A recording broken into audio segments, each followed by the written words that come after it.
When Bolton's Fabrice Muamba collapsed on the pitch against Tottenham Hotspur in 2012, it shocked the football world. How could a player seemingly at the peak of physical fitness come so close to death? His heart stopped for 78 minutes. But despite Muamba's campaigning, there's still no screening process of elite athletes in this country.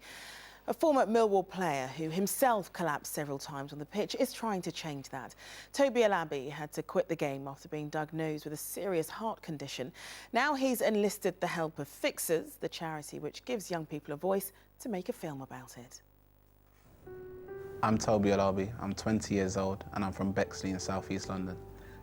I used to be a pro footballer playing for Millwall. Last year I was diagnosed with a serious heart condition. It meant the end of my footballing career. I collapsed several times in my teens, but one of the worst times was the collapse at the Met Police game last year.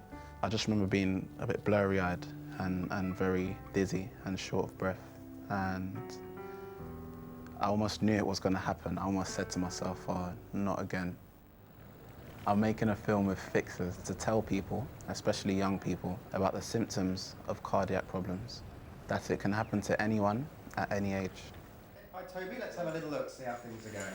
I met up with my heart specialist at St Thomas's Hospital. I have checkups there every few months. Doing really well. I wouldn't say I ignored the episodes that happened. I'd say due to a lack of education on the issue, I wasn't aware how serious it was. Doctor, what are the symptoms people should be aware of?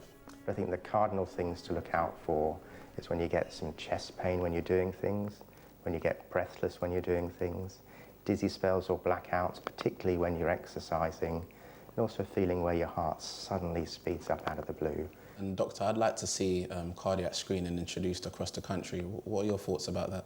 I think if you look at Italy, where there's a programme to screen athletes, they've cut the sudden death rate quite substantially there. So certainly there's some evidence base for it. I think people need to understand that there is a downside as well.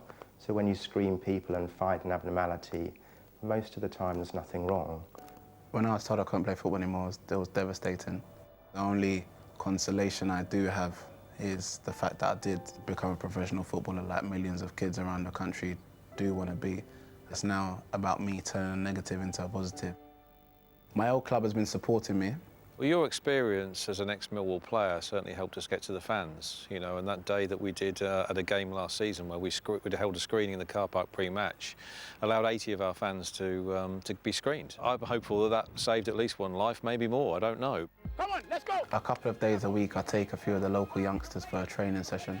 The one thing that would make me believe that this project has been a success would be for an individual that has watched the video to stand up and say, right, I need to get screened and potentially save a life in the process. That would make this Fixers project worthwhile. Well, to find out more about Tobi's campaign and the Fixers project more generally, go to fixers.org.uk.